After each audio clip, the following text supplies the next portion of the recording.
या व्हिडिओमध्ये आपण घरगुती उपकरणांची तत्त्वे आणि दुरुस्ती यावर लक्ष केंद्रित करणार आहोत. यामध्ये हीटिंग, मोटराइज्ड आणि मायक्रोवेव्ह सिस्टीमच्या तांत्रिक मार्गदर्शकाचा समावेश आहे. मॉड्यूल 12 घरगुती उपकरणे एक तांत्रिक दृष्टिकोन. यामध्ये दैनंदिन उपकरणांचे अभियांत्रिकी, कार्य आणि दोष निवारण समजून घेण्यावर भर देण्यात आला आहे.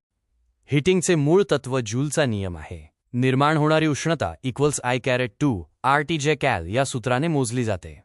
1000 W हीटरमध्ये 5 मिनिटांत 71.6 किलो कॅलरी उष्णता निर्माण होते. हीटिंग उपकरणांच्या रचनेत इस्त्री आणि केटलचा समावेश आहे. निक्रोम हीटिंग एलिमेंटसाठी वापरली जाणारी सामग्री आहे. सोइल प्लेट ही इस्त्रीच्या तळाचा मुख्य भाग आहे. रूम हीटरमध्ये प्रोटेक्शन ग्रूव्ज असतात, जे हीटिंग एलिमेंटला घट्टपणे ठेवतात. हीटरच्या जास्तीत जास्त आउटपुटसाठी स्थिती 2 पोझिशन 2 योग्य आहे. गीझरमधील यू-बेंट पाण्याचा निचरा होण्यास प्रतिबंध करतो. यामुळे टाकीत नेहमी पाणी राहते आणि एलिमेंटला जळण्यापासून वाचवते.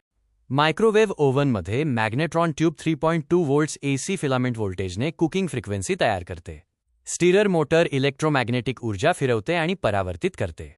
मोटर निवड मॅट्रिक्सनुसार फूड मिक्सरसाठी युनिव्हर्सल मोटर वापरली जाते. वेट ग्राइंडरसाठी capacitor start capacitor run motor आवश्यक आहे.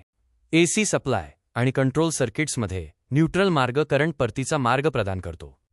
इलेक्ट्रॉनिक फॅन रेग्युलेटर हे एक कंट्रोल सर्किट आहे. क्विक ट्रबलशूटिंग गाईडनुसार फूड मिक्सर मधून चालल्यास दोष जीर्ण झालेले ब्रश असू शकतात. सिंगल फेज पंप मोटर हळू चालत असल्यास कॅपॅसिटर सदोष असू शकतो. इलेक्ट्रिशियनच्या चेकलिस्टमध्ये हीटिंग, मायक्रोवेव्ह, मोटर्स, सर्किट्स आणि फॉल्ट्सचा समावेश आहे. प्रत्येक घटकासाठी प्रमुख तत्त्वे लक्षात ठेवा. विद्युत उष्णता सिद्धांत जूलच्या नियमावर आधारित आहे. निर्मित उष्णता मोजण्यासाठी हीट जनरेटेड I2 RTJCA हे सूत्र वापरले जाते. हीटरच्या रचनेत नायक्रोमचा वापर हीटिंग एलिमेंट म्हणून केला जातो, कारण ते उच्च तापमानाला जळत नाही. प्रोटेक्शन ग्रूव्ज एलिमेंटला घट्ट ठेवतात. आउटपुट नियंत्रणासाठी स्थिती 2 योग्य आहे. यामध्ये हीटिंग एलिमेंट्स पॅरलल जोडलेले असतात, ज्यामुळे एकूण रेझिस्टन्स कमी होऊन जास्तीत जास्त करंट वाहतो आणि कमाल उष्णता निर्माण होते. इलेक्ट्रिक इस्त्रीमध्ये उष्णतेचे वहन सोल प्लेटद्वारे होते. इलेक्ट्रिक केटलमध्ये एलिमेंट कंटेनरच्या जवळच्या संपर्कात ठेवला जातो, ज्यामुळे उष्णतेचा अपव्यय टाळला जातो. गीझरमधील यू-बेंट पाण्याचा निचरा होण्यास प्रतिबंध करतो. यामुळे हीटिंग एलिमेंट नेहमी पाण्यात बुडलेले राहते, ज्यामुळे ते जास्त गरम होऊन वितळण्यापासून वाचते. मिक्सरमध्ये युनिव्हर्सल मोटर वापरली जाते.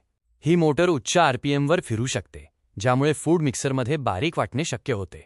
मिक्सरमधून चालत असल्यास याचे कारण जीर्ण झालेले कार्बन ब्रश असू शकते. यामुळे कम्युटेटरवर स्पार्किंग होते आणि संपर्क तुटतो. ब्रश बदलल्यास मशीन पुन्हा सुरळीत चालते. वेट ग्राइंडरसाठी हेवी ड्युटी कार्यक्षमतेसाठी capacitor start capacitor run motor वापरली जाते. ही मोटर जड दळण्यासाठी आवश्यक असलेला उच्च स्टार्टिंग टॉर्क प्रदान करते. सिंगल फेज पंप मोटर जर हळू चालत असेल आणि दाब निर्माण करू शकत नसेल तर याचे मूळ कारण सदोष कॅपॅसिटर असू शकते. खराब झालेला किंवा लीक झालेला कॅपॅसिटर तपासा. इथे मोटराइज्ड सिस्टीमचे विश्लेषण आणि मूलभूत दोष निवारण यावर लक्ष केंद्रित केले जाईल.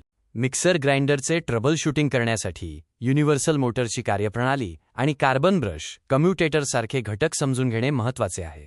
पाण्याचे पंप आणि वेट ग्राइंडरसाठी वापरल्या जाणाऱ्या कॅपॅसिटरवर आधारित मोटर्सची कार्यक्षमता समजून घ्या. कॅपॅसिटरची स्थिती गतीवर आणि टॉर्कवर थेट परिणाम करते. विद्युत परिपथ, फेज आणि न्यूट्रलचे महत्त्व आणि इलेक्ट्रॉनिक फॅन रेग्युलेटरसारख्या नियंत्रण सर्किट्सचे कार्य समजून घ्या. या व्हिडिओमध्ये चर्चा केलेल्या विविध उपकरणांचे आणि त्यांच्या प्रमुख तत्त्वांचे पुनरावलोकन करा. यामुळे आपल्याला दोष निवारण आणि दुरुस्तीमध्ये मदत होईल.